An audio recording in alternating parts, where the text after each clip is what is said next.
Poppin' peeps, your boy T-Money here. Today I'm here to do a contest entry for my friend and fellow YouTuber Todd Walnuts. He recently reached 2,000 subscribers on his YouTube channel, so I want to give a huge shout out to you. You deserve every single sub that you have, man. I've been watching your channel for a long time, really enjoy your content, and just your mellow, laid-back style, super chill, super real. So I totally appreciate you. I love you. I've gotten a lot of good ideas of good films and releases to pick up from you, and that's exactly what I want, or what I look for and enjoy watching in a YouTuber, is somebody who has similar tastes like me, who buys stuff all the time and shares what they get, and that sort of deal. So anyway, congrats to you, man. Again, you deserve every subscriber you have. So I wanted to take part, show my support, of course. And enter your 2,000 subscriber contest. That's such a big number, so congrats to you, man. So, I guess I have everything selected here for the contest. So the first question Todd asked was for us to go over our 3 favorite covers. And I apologize for the lighting. I'm outside. It's a little blurry. It's going to be nighttime soon, so I'll try and get this done as quick as possible. So the first question Todd asked was for us to mention our 3 favorite cover arts in our collection. So first up, I'll show you guys my all-time favorite. We've got to block the breasts, but it is Della Morte Dell'Amore, not only because I absolutely adore this film, and it also has a close relation to me. Dell'Amore is my last name, so and I just love this cover artwork. It's so freaking rad, man. So colorful and beautiful. So definitely this one. And then, of course, the other 2 are actually Scream Factory releases. I've always really loved this artwork from Nathan Thomas Milner, one of the original Scream Factory releases for Halloween 3. I just really dig it. I like it. It was when floating heads were cool and new and fresh. And then, of course, Day of the Dead. This is probably my all-time favorite Scream Factory cover artwork. I also have the limited edition poster that they released for this framed up on my wall in my basement. So love those 3. The 3 worst cover artworks, this was kind of hard because there are a lot of DVDs that I have in my collection that just have lame ass cover artwork, so I chose to include 1. And then the other 2, believe it or not, are Arrow video releases.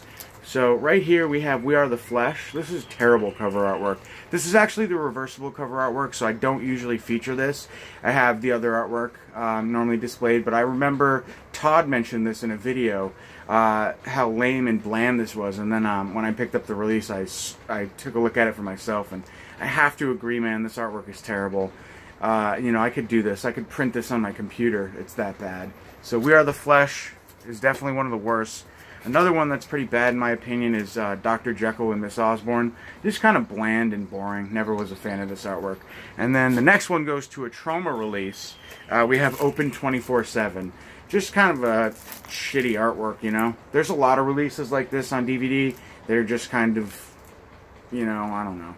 It's like a collage of random pictures with an open sign. Just kind of lame. Poor artwork in my opinion. The next question Todd asked was what we think name our most underrated horror film. A recent one comes to mind, and I know I've mentioned this and talked about this film a lot lately since it's come out, I think 2 years ago. Lake Nowhere. It's a slasher movie, and I just love it. It's only 60 minutes long, but it's really, really good. Really straight to the point, just really enjoyable. Love the killer, love the kills, love the dialogue, love the setting, the atmosphere. You really can't go wrong with this movie. And it just didn't really get any praise. I mean, Brink Vision released it straight to DVD, Blu-ray, and, you know, that was that. So, yeah, it's a shame, but I love it. Really good. Most overrated movie was the next question. Has to be Paranormal Activity. This movie always comes to mind when I think of an overrated horror film. Personally, I don't hate this movie, I'm not going to lie, but I just think it's really overrated. I think Blair Witch Project deserves all the credit it gets for being a fantastic movie. This movie, I don't know. It's a good movie, but it's just the amount of critical praise and just attention this movie got is just not warranted in my opinion. It's just way too basic and like boring, and nothing happens until the very end, and I don't know. It's got to be Paranormal Activity. The next question is our favorite horror villain. Now, I have a close connection to this movie, personal connection, just because it's always been the one horror film that's always freaked the fuck out of me. Excuse my language, but really, like, I don't scare easily. And Candyman, I remember watching this in my neighbor's house. His mom always allowed us to watch horror movies, so we'd go over there and watch. And that scene where he is in the parking garage and he's going, Helen, Helen. Something about Tony Todd's character, the Candyman, just always scared me, man. There's something really eerie and creepy. And also the mythos of this movie is fascinating. Like, just, you guys have seen the movie, you obviously know. He died for love. And it's just really, really cool.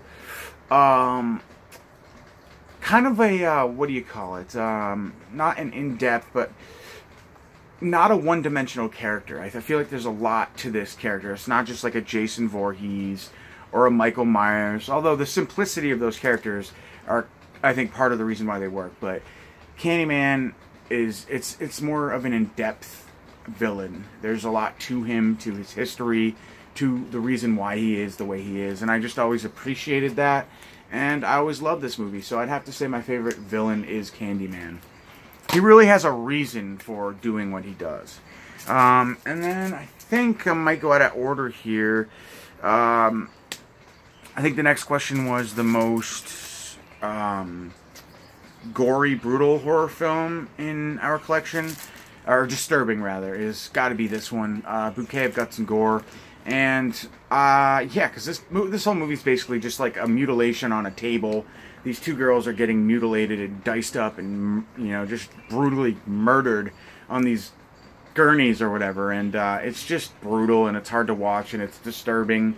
And I don't like it, to be honest, because it's just like an hour-and-a-half long movie that you're just watching these people get mutilated. So, pretty disturbing, I'd have to say. I just watched The Shrine recently as well, and that movie was pretty disturbing, and so was Baskin. That movie was pretty disturbing, too. Anything that involves, like, torture and mutilation and, like, that sort of thing is what tends to disturb me the most. I think the next question was shout out a YouTuber. I'm going to shout out 80s horror film fan, or 80s film fan. Really love him. I think he's from the UK. Pardon me if I got that wrong, but he's just really good, passionate film fan, and he does a lot of unboxings, collection overviews, all the stuff that I love. And he only has like 250 subscribers. I mean, he just started recently, so he'll definitely grab more, I think. I think he's really enjoyable, fun to watch, passionate. And so shout out to you, 80s film fan. I really like what you're doing. I watch your videos on the regular, and you're entertaining, and your passion comes through. And so I'm gonna dedicate this shout out to you, 80s film fan. And the last question I think Todd had for us was, and excuse me if I went out of order here, I don't have the list next to me, but the last question was, how did I find Todd E. Walnuts' channel, your channel? To be perfectly honest, I'm pretty sure that I just stumbled across it. I remember the first video I ever saw of yours was the one where you took your car to a liquor store and bought some of that, oh god, some of your local brew, that the cow something cow, I think it was, and I just remember really enjoying it. And then I think you went home and you went over your Code Red collection, if I remember correctly, and I just remember being kind of what's the word, not addicted, but just you caught my attention, for lack of a better description. I was hooked on Todd E. Walnuts from that moment on, just based on, you know, the way that he carries himself in the videos, the tone, the content, everything was just there for me. And I just always found myself looking for more and more Todd E. Walnuts. And I'm not trying to flatter you or anything, but I just, you know, ever since I watched that first video, I've come back for more and more and more and more. And since then, you've put out a ton more content. Actually, I think that was kind of in your inception, or near it at least, back when you only had a few hundred subscribers. And yeah, it's just, I've always been a fan since that video. And you know, you're an avid film collector / buyer like myself, so I can totally appreciate that as well. So I'm not going to go on any further, but thank you very much for the opportunity.